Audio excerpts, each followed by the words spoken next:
Ready to go. Is this level good? I hope so. Okay. Thanks, Ben, and thank you everyone that's come out today for our opening of Apollopalooza. We are really excited about this program that's going to extend over the next 7 days. This is our kickoff day for this, and I'm glad you are here. We are going to have some tremendous presenters, as Ben mentioned, throughout the day, and I'm sure you're going to greatly enjoy what we have to offer for today and for the rest of the week.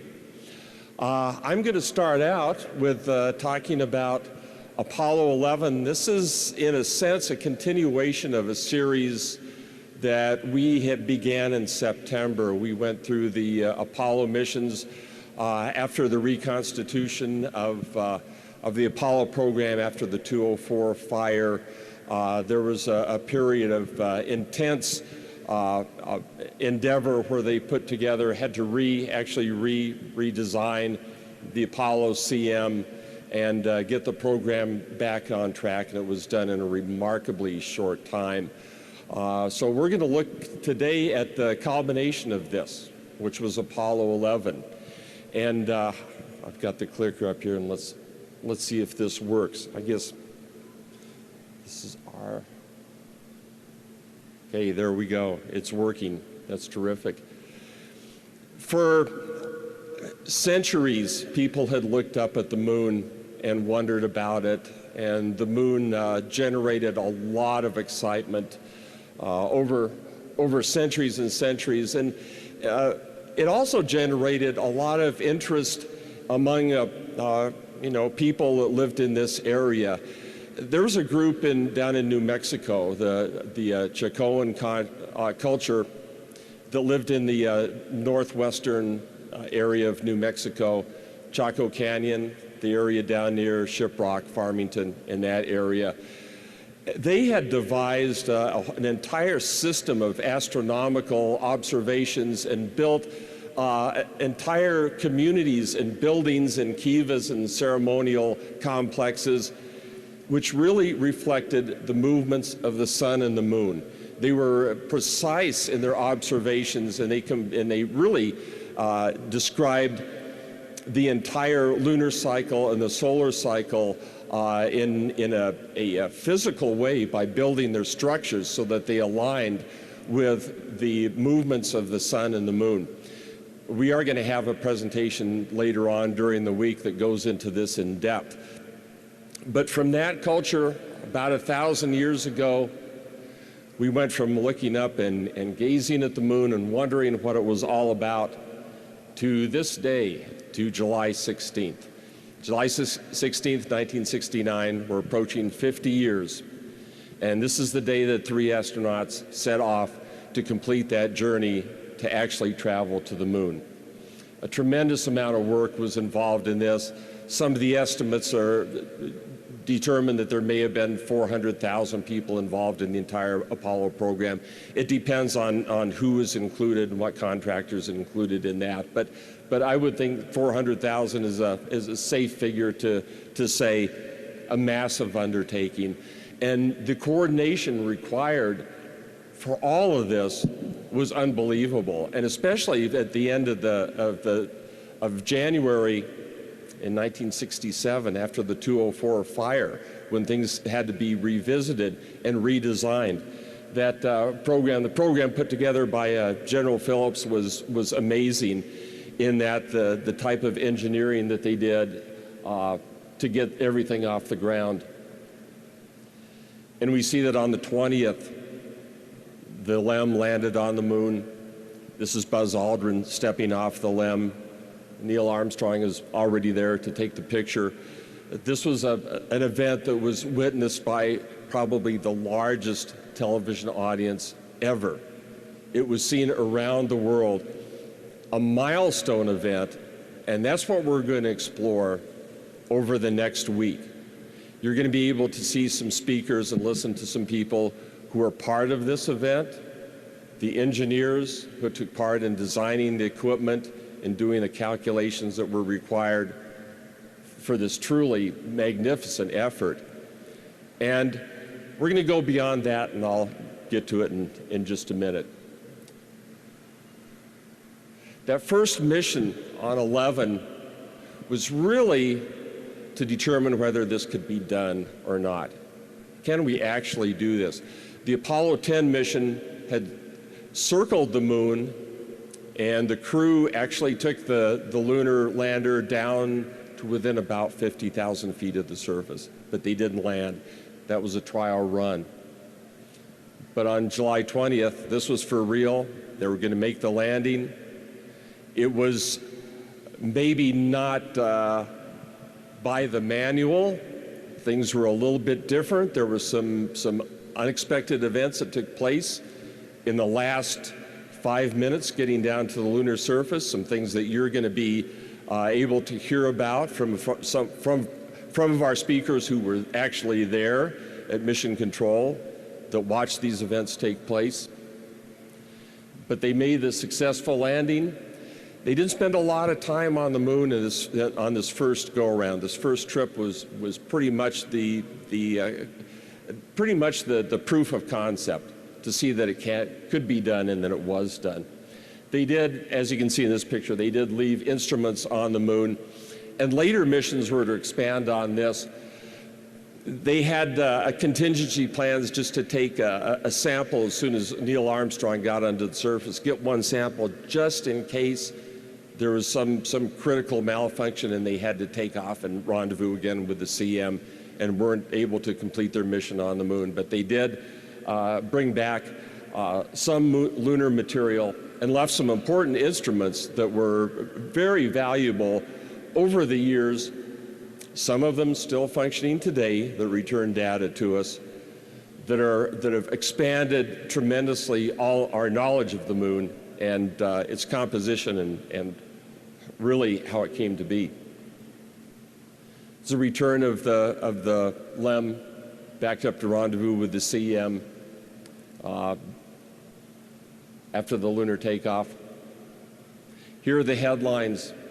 This was, as can be seen in this picture, this was a momentous occasion. All the years of hard work, all of those 12-hour days and 7-day weeks, and all that time away from families and all that time that it took to run through and prepare this program and to smooth out all the glitches that occurred and to have everything in place for a successful mission.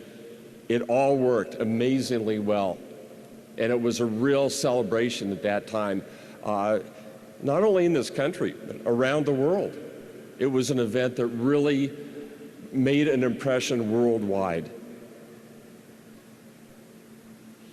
But there's follow-on to this. The missions that came after it are the ones that are really not as well known, but they are very significant in the scientific content that they brought back, in the pure science that was actually done on these missions, and in the results that were still being analyzed today. We'll show you some rocks a little bit later on that are in the Lunar Receiving Laboratory. But the sites were selected. You can see them on this image of the moon right here. The sites that were selected for the later missions were kind of chosen because they wanted to find different geologic formations, bring back samples of different types of materials. And so they spread out these landings to occur in different locations. You can see where the 11 through 17 were supposed to be, and hopefully from where you're sitting, you can see the numbers that are associated with the different landing sites on the moon. Of course, 13 did not land, but of these other missions that took place, they did return about 840 pounds altogether of lunar materials, of the rocks and regolith samples. Soil on the moon, not really soil, but it's called regolith. It's the broken up rock material that, of course, was very fine grained material that Neil Armstrong described when he stepped off the LEM. You can see, of course, in pictures the impressions that he made with his boot prints into it. They kind of sunk into that that lunar regolith a little bit. In the future, it could be an important resource for us. But this is where the missions went. Each mission becoming a little bit increasingly longer, performing more real science and bringing back more materials for us. The Apollo 12, as you can see in this picture, the astronauts here, Alan Bean, I believe in this picture, is looking at the Surveyor spacecraft. And they were, by this time, the Apollo 12 was the next mission. By this time, they were so precise in their landings that they could land the limb, which you see at the top of this picture, within walking distance of where the Surveyor was. That was their target. They wanted to go out and actually retrieve some of the parts of the Surveyor. It had been there on the moon for about the prior 2 years. The Surveyor series of spacecraft sent up to the moon just to actually prove that a soft landing could be accomplished on the lunar surface. And they did so with this spacecraft. It did take samples, soil samples, to analyze and conducted other scientific experiments. There are a number of the Surveyors. This is Surveyor 3 that they were looking at right here. But the astronauts able to walk right to where that site was and retrieve parts that they wanted to bring back to Earth to determine what effects the solar wind had on the metal parts of the Surveyor. So they pulled those off, took it back to the limb, and brought those back to Earth. 31 hours on this mission spent on the lunar surface compared to about 6 for Apollo 11. But that was a follow-on on 12. The next mission was supposed to go to Fra Mauro, a little bit different landing site on 13. Of course, this is one that really has become legendary in Apollo lore, because this is the mission that did not land on the moon. Jim Lovell's second flight to the moon, his first flight was on Apollo 8, and he didn't get looked out at the lunar surface, and he didn't get to land, of course, on Apollo 8, and he was looking forward to landing, making his walk on the moon on Apollo 13. And that didn't occur. This was and again, on the crew, Jack Swigert, I might point out, Denver native, East High School graduate, went to CU, and he was hurriedly replacing Ken Mattingly on that mission, because Ken Mattingly had been exposed to measles, and the NASA doctors didn't want him to go on the mission because they were afraid that that the incubation period would be such that he would have measles during the time of the space flight. So Mattingly was pulled off the crew, and a backup replacement was put on there, and that was Jack Swigert. He ended up being the backup for Mattingly. They had a landing site selected, but things did not go well. Prior to their orbital insertion of the moon, they had NASA asked them, Mission Control asked them to do a normal recurring stirring of the cryogenic tanks. The electric power on these spacecraft, on the Apollo craft, actually was provided in the service module, which you see in this picture. The service module contained the fuel cells, and the fuel cells used a combination of oxygen and hydrogen. They combined oxygen and hydrogen to create the electric power that ran the spacecraft. The byproduct of that, of course, was the water, and the water was used as one of their consumables on the spacecraft. Works out well because they didn't have to take a large amount of water with them because it was produced in fuel cells. And that's used for the cooling inside the command module and also for the consumable water that was used on board. Well, they did this stirring of the tank. One of the tanks on that service module had been damaged beforehand and wasn't known at the time. But when they stirred that tank, there was a bare wire in there that caused a spark. blew up that oxygen tank. And as you can see in their picture, they didn't know the extent of this damage until after they had separated the command module from the service module and were able to turn it around and then actually look at what the service module was like. Blew out an entire panel of that spacecraft.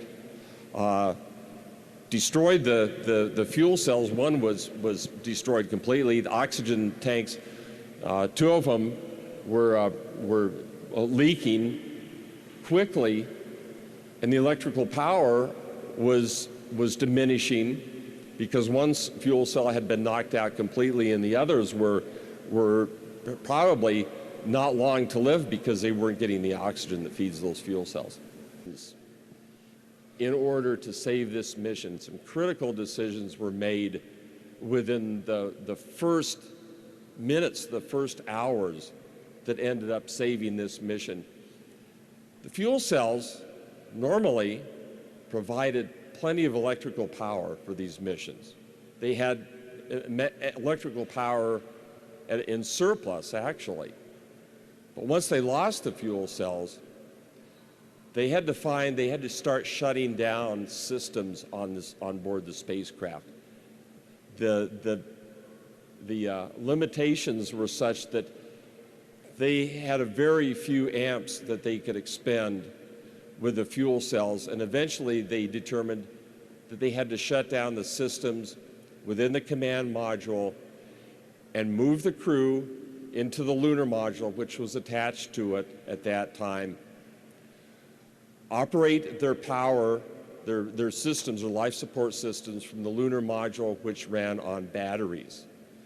The LEM didn't have fuel cells. It ran completely on battery power. And it wasn't intended to run for that length of time. It was only intended to supply them power while that LEM was detached from the command module, when it landed on the moon, when it spent the whatever 30 hours or whatever they were going to spend on the moon, and then return back to the command module and be cast off and cast adrift after that. So batteries were the only source of power on the LEM. They had to be conserved. So power had to be rationed out only for those essential systems required for life support. One of the problems that was encountered that wasn't in the book was that the guidance and navigation computer aboard the command module had to be shut down. There was not a standard operating procedure to restart the command and guidance computer once it had been shut down, because it wasn't anticipated that that would ever be done. Well, it was done on 13. And if you're here on Thursday, you'll be able to listen to one of the guys that designed that computer at MIT and was there during the Apollo 13 mission and then knows all about that. So that should be an exciting talk to hear. But the mission was salvaged. They kind of called it a successful failure because they couldn't land on the moon, of course. But the critical point was getting the astronauts returned safely to the Earth, and they were able to do that on 13. Actually, it was so good in bringing them back, and the navigation to get them back to the Earth when navigation was a problem. One of the issues that evolved when these oxygen tanks exploded and blew that panel out was that the particles, the liquid particles from the tanks, were surrounding the spacecraft, and they couldn't get away from them because of the gravitational effect just that the spacecraft had. The particles traveled with the spacecraft. So when Jack Swigert looked out the window to try to sight stars for navigation, which ones were stars and which ones were particles, droplets of liquid oxygen just floating around? Wasn't any way to tell. The backup navigation had been, of course, by stars, by triangulation, like mariners did at sea. You look up there and you find the greater magnitude stars, and they're fixed in their location, and you just make your sighting on that and get an angle on that and triangulate it, and you know where you are on the Earth. Same thing occurs in space. Well, they couldn't determine what were their guide stars to use. So they asked Mission Control, well, we don't know really which ones are stars and which ones are just these droplets of water floating around. And the word came back to them that, well, there is a star that you can use the sun, and sight off of that. And you do your navigation based on the sun. Not very precise, but the sun is a pretty big object, but it ended up being precise enough. The re-entry was successful. They were able to get within that narrow corridor that is needed for re-entry. The actual orbital path, the trajectory, needs to intersect the Earth in a specific path, because if they're below that path, below that trajectory, being pulled back in by the Earth's gravity, the forces are going to be too great, the acceleration is going to be too great.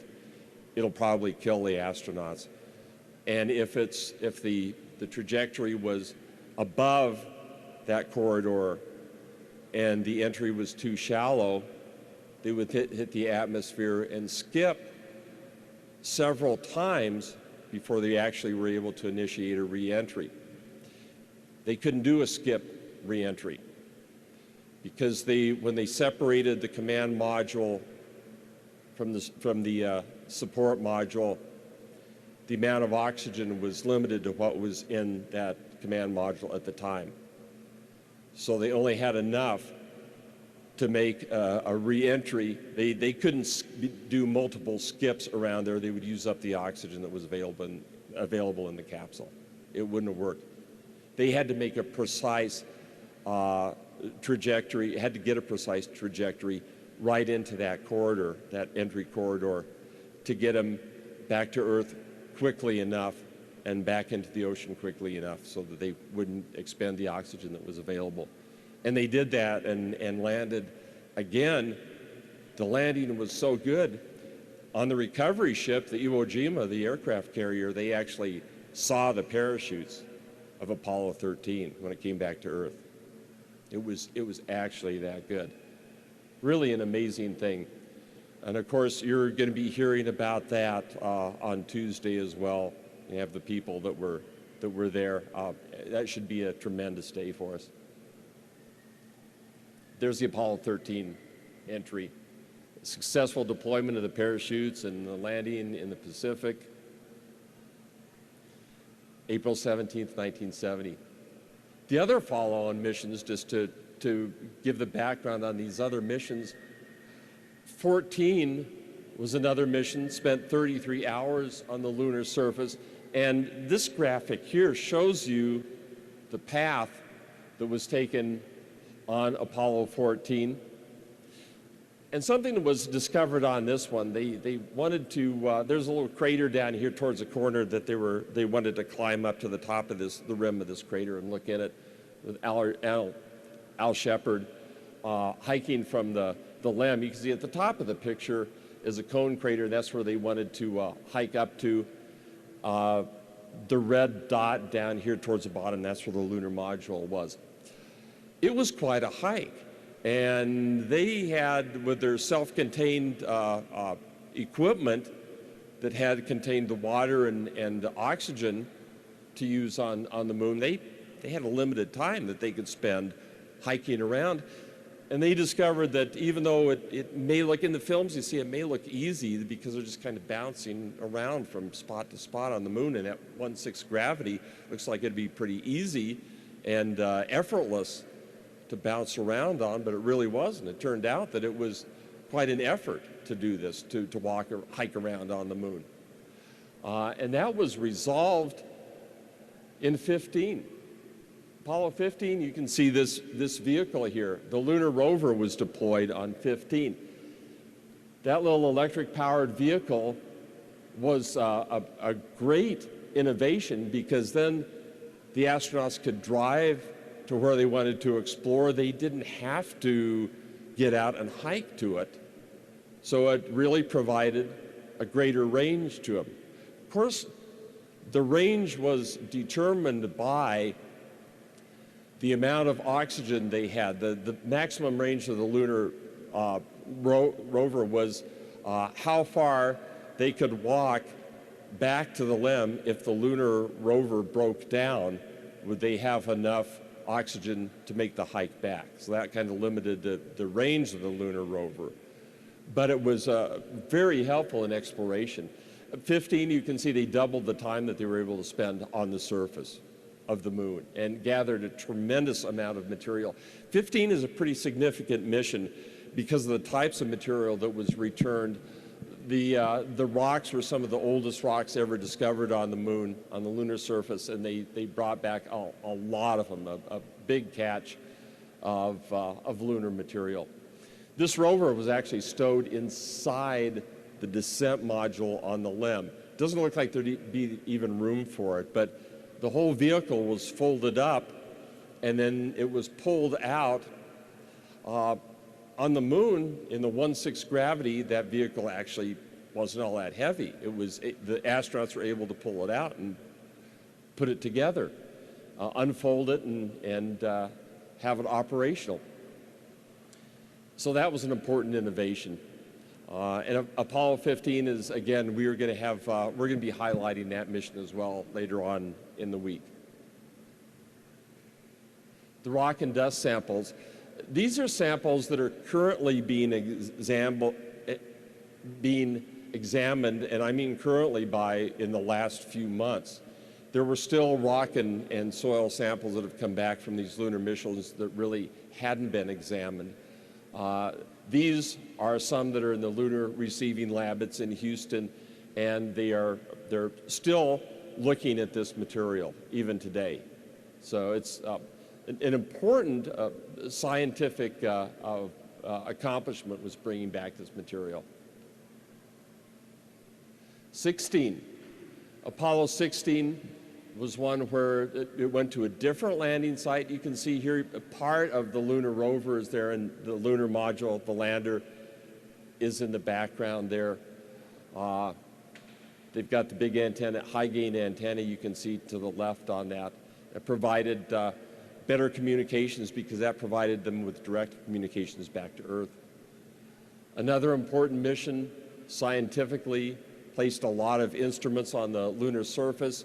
Seismic instruments were placed on the surface, and actually, there was a question in one of our tours, yesterday, I guess it was, that someone asked, well, about the lunar landers, the ascent module. After the ascent module was done and the astronauts got back into the command module and the ascent module was released, what did they do? Well, most of the time, they let them crash back into the moon because they had left seismic instruments there, and crashing that lunar lander back into the moon would be a test of how well the seismic instruments were recording on the lunar surface. So that's usually what happened to the lunar modules. Apollo 17, the last mission to the moon. Harrison Schmitt, who is going to be speaking tonight, is the last person to have walked on the lunar surface. The Taurus Littrow was their landing site. They chose a more geographically varied landing site for 17. In terms of hills and relief topography, there was more variety to it. It was a long mission, spending 75 hours on the lunar surface, and it returned the greatest amount of lunar material. There was about 250 pounds of lunar material returned on this mission. And we've got noted that the lunar rover traveled for 19 miles. So on that mission, the final one, a lot of useful material was brought back. 17 was our final mission to the moon because The Apollo series, the funding for the Apollo series really came to an end, and the funding, diminishing the funding really stopped about 1968. The equipment had all been funded and the appropriations had been made prior to 1968 to build the Saturns, to build the lunar modules, command modules. That funding was all in place, and that equipment was being constructed at the time. But by 1968, with other budget concerns, at that time, the goal of having a balanced budget, it was determined that Apollo 17 would be the last mission. NASA wanted to have an 18, 19, and 20, but those never occurred. Those weren't done. So this was the last one. So what happens after Apollo? Well, here's a picture that we have in the museum. This came from Gene Cernan. And Gene Cernan saying is the inscription on this says the Valley of Taurus Lit Row, a special place, a special time, and God willing, we will return. Gene Cernan, Apollo 17. That was Gene Cernan's hope. And what's going to be the future? Well, in the next few days, we're going to be looking at that. We're going to be examining what the future of lunar exploration holds. Because it's been 50 years. 50 years has gone by since the last person, well, not 50 years since the last person walked on the moon. We're looking at about 47 years since the last person was on the moon. But there hasn't been manned exploration of the moon's surface since that time. The priorities of NASA shifted in the early 70s and after the moon missions were completed. There was a sense that President Kennedy's program, his dream of landing a man on the moon within this decade and returning him safely to Earth had been accomplished. There was a sense that it was done. We landed a man on the moon. We proved we can do it. What more do we need to do? The rest of the 70s into the 80s were a time of changing priorities within NASA, and actually a time of conflicting priorities. A lot of people in Congress at that time really weren't sure that a space program was something that the country needed or was something that was productive.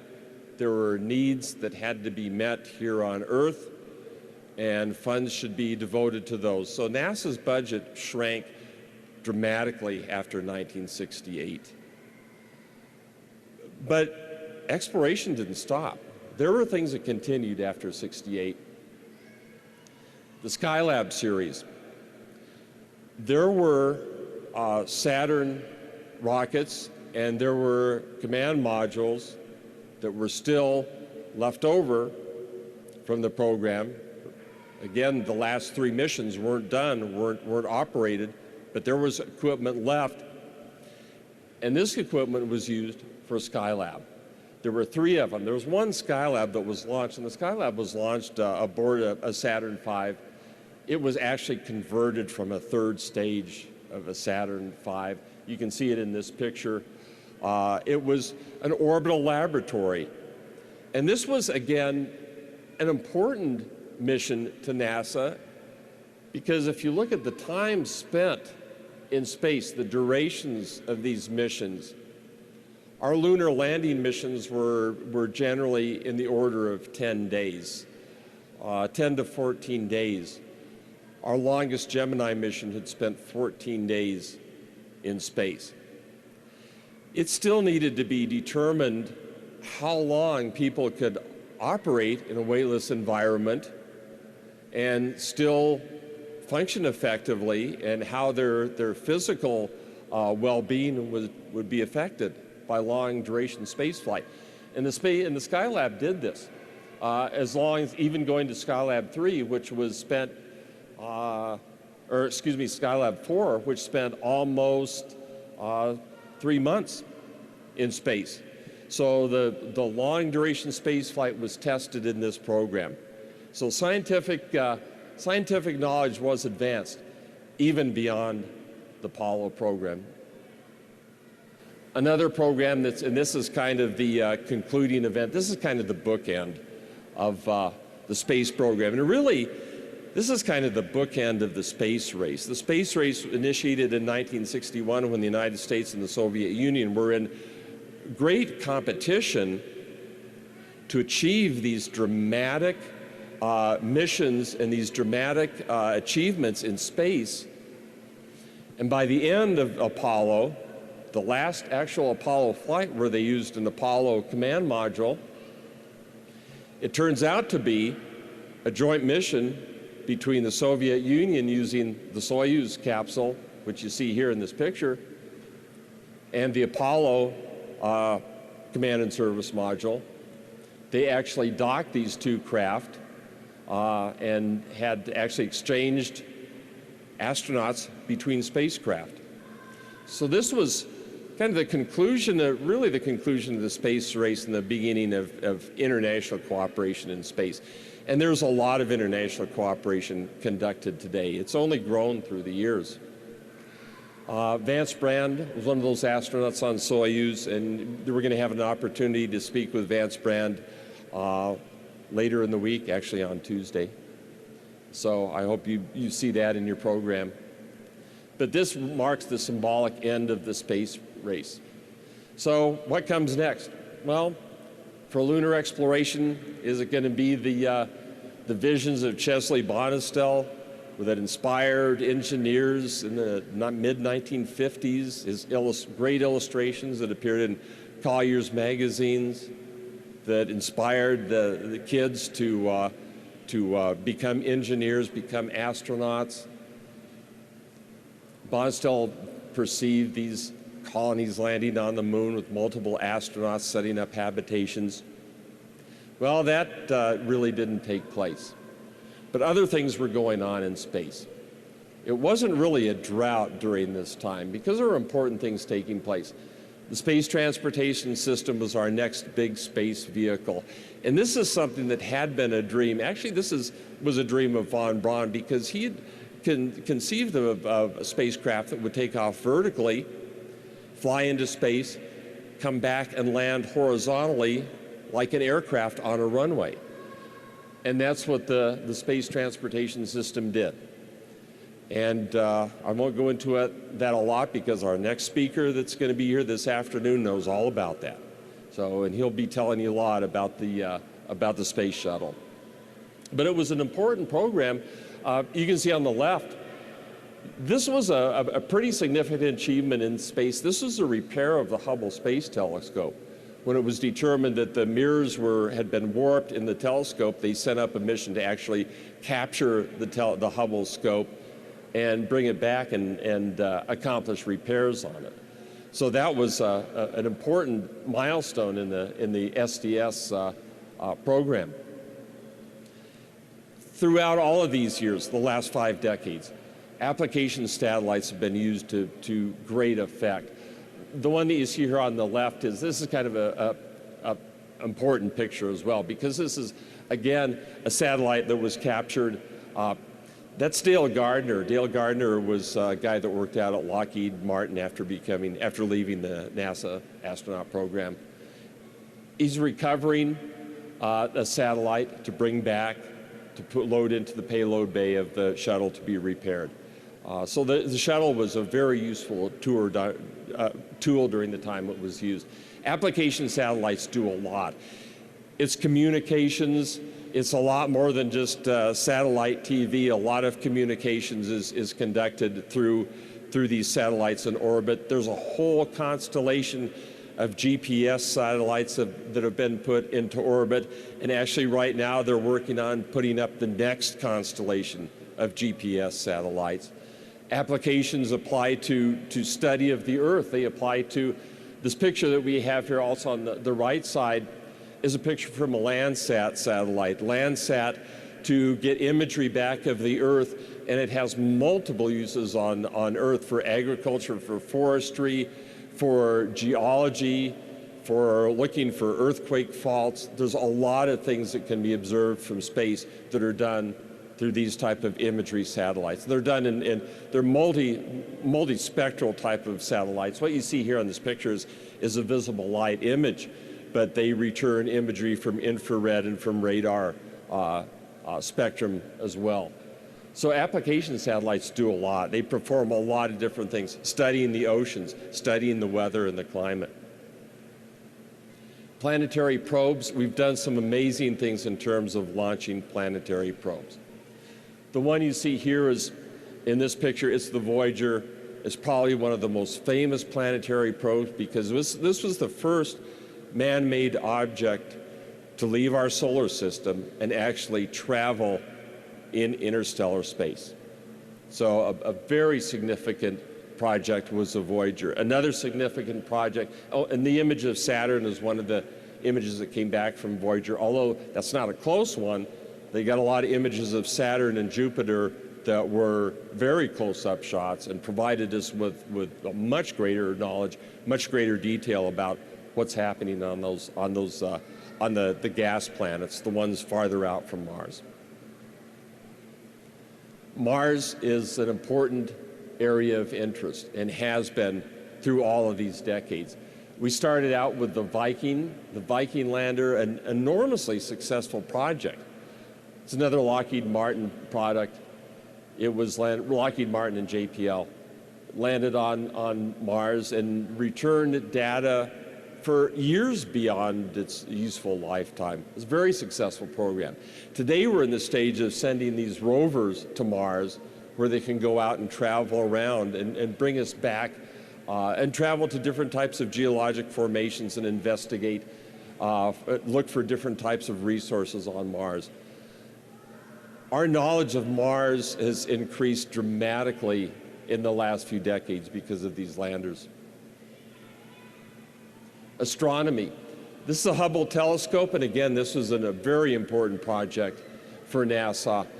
And and for astronomers, because they thought for many years they would like to get a telescope away from the effects of the Earth. Because you look through a telescope on an Earth and you're still looking at the stars like from the bottom of a glass of water. You're looking through all the atmosphere of the Earth, looking up to the stars, and the water vapor and the clouds that are in the particulates that are in that atmosphere, and you really don't see things as well as astronomers would like to see.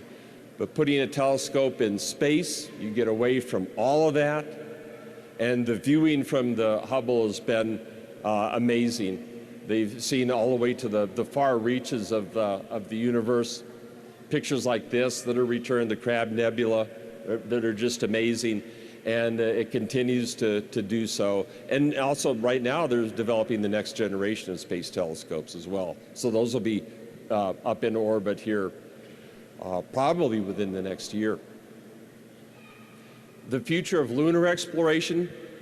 During this week, we're going to look at that. We have people that are going to be here and talk about what's going to be the next stages in lunar exploration, what we're going to do next. There are plans to go back to the moon, first with robotic vehicles, robotic landers, and then eventually with humans again, creating human habitats on the moon. Our illustration here is the Orion spacecraft. It's been built, being tested right now. It's gone through a number of critical tests here, actually within the last few months. And that's a vehicle that we hope to take astronauts back to the moon in the future. Well, the near future. They'd like to do it within the next 4 or 5 years. And we'll see if that takes place. Another concept is called the Lunar Gateway. And the Lunar Gateway is putting a mini space station in orbit around the moon to do scientific research. This would be a crewed space station. There would be people living aboard this, and they would operate robotic landers that are on the surface of the moon. And they would be operated from this. You can see it is designed to attach to an Orion, dock to it right up there. Again, this is a project that's in the works, and you're going to be hearing more about this during the week. And lunar mining. Now that it's been determined that there is a lot of water on the moon, and it exists on the moon in the form of ice at the poles, a number of the craters that are near the poles of the moon are actually in total darkness because of their depth. They're always dark. And water is retained in those craters.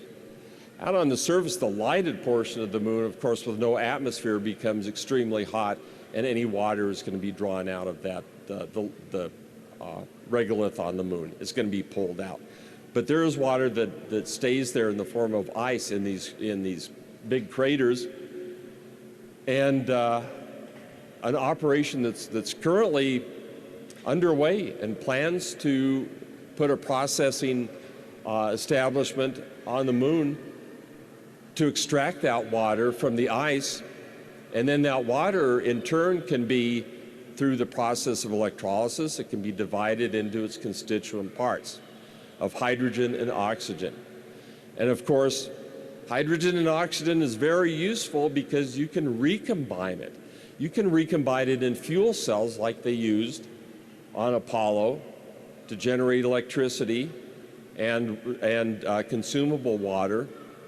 But you can also use it as they did in Apollo on the second and third stages on the Saturn. You can use that as fuel. You can use the liquid oxygen as a fuel, or the liquid oxygen as an oxidizer, the liquid hydrogen as a fuel, and you can fuel spacecraft. And actually use the moon as a stepping stone. It's a lot easier to get your vehicle off the moon where there's 1/6 the amount of gravity as there is on Earth. So the idea is that possibly the moon can be the way station for future planetary exploration to Mars and to planets beyond that. And I can see that we are approaching our time. Image credits.